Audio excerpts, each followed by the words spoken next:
Hello and welcome to Midlands Today. The headlines tonight.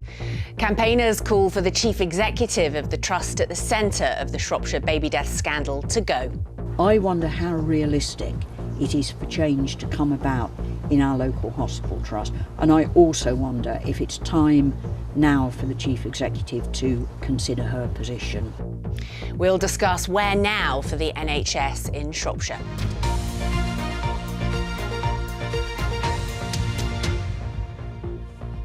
Good evening. There are calls tonight for the chief executive of the trust at the centre of the country's biggest maternity scandal to resign. Yesterday, the trust apologised following the publication of the Ockenden review into baby deaths at the Shrewsbury and Telford NHS Trust.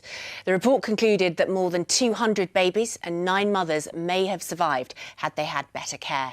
Now, amid accusations that staff were discouraged from helping the review team, local campaigners say the boss should go. Here's Amy Cole. 24 hours on from the bombshell Donna Ockenden report, and Shropshire is a county with a maternity servicing crisis. With little to no investigations into baby deaths and parents ignored, it meant failures in care at Shrewsbury and Telford Hospital NHS Trust were repeated time and again.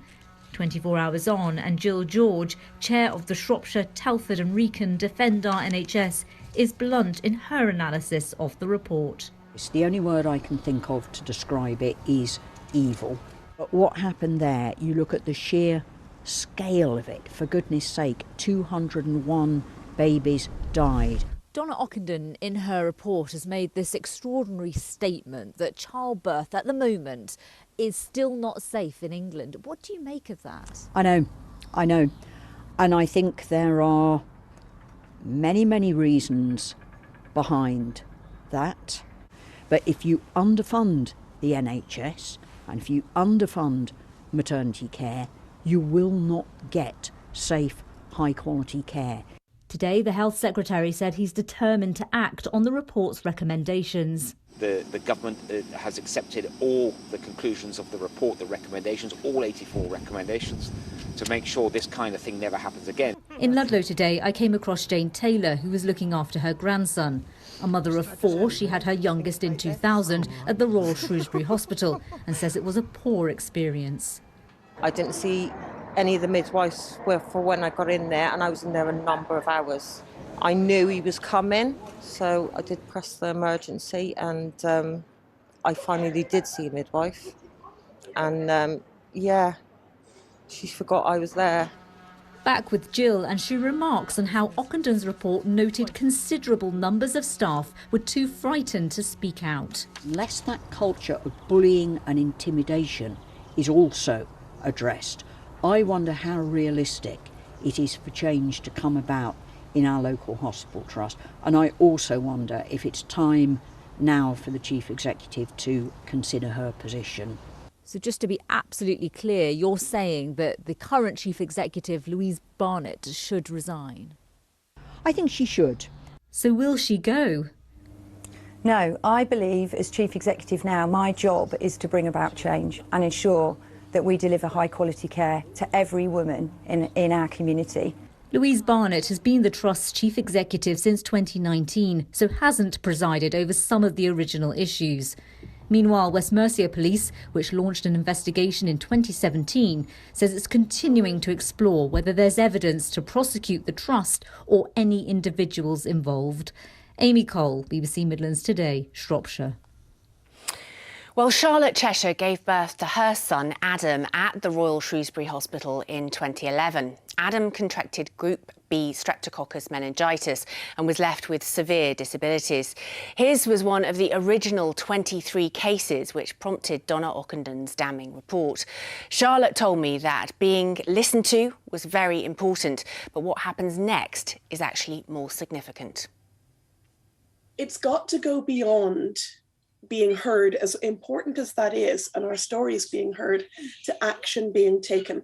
Because at the moment we're in the place of hearing lots and lots of promises, and they're good promises, but I think we have to remember that however horrific this report is, it's not the first of its kind, because we had Morecambe Bay in 2015, and yet now we have Shrewsbury and Telford in 2022.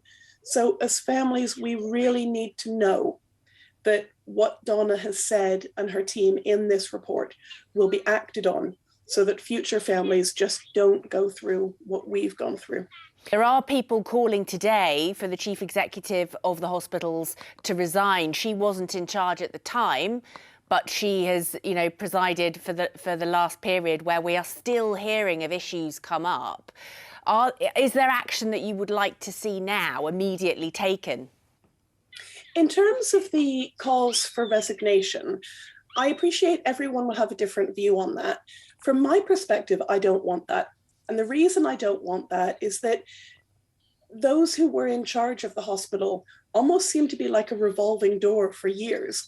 There have been so many chief executives that have come and gone. I would much rather see the team who were there, or any others who need to be brought in to assist them, to actually work on improving things now, not to just go looking for people to put on the figurative headsman's block. That would be my perspective of, let's actually look at these recommendations, let's see how we can put them in place, and then let's do it.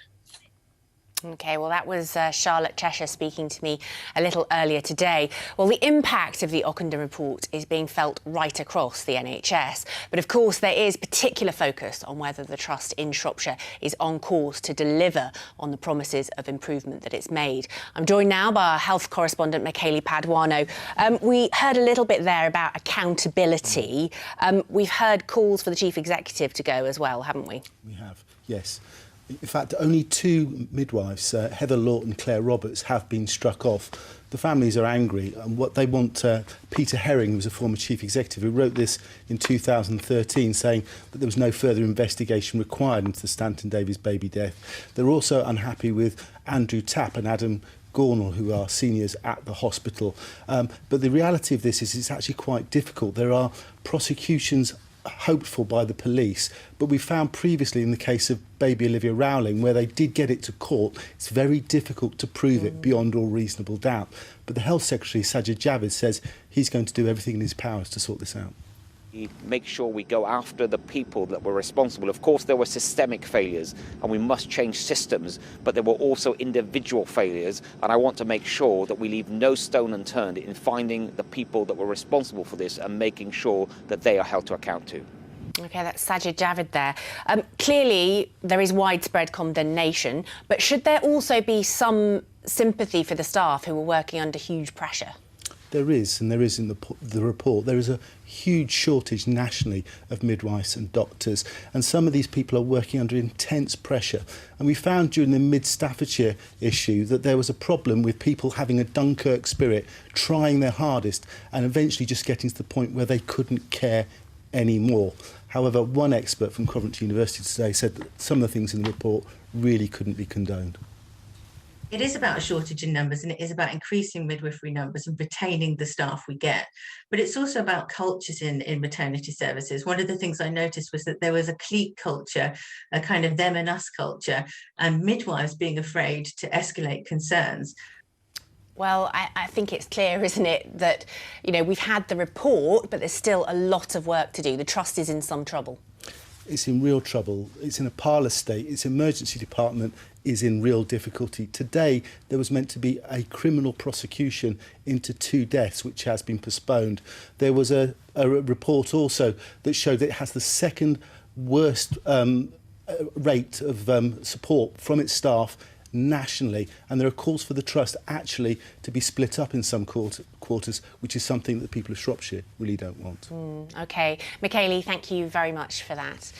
Well, if you have been affected by anything you've heard tonight, details of organisations offering information and support are available on the BBC Action Line website.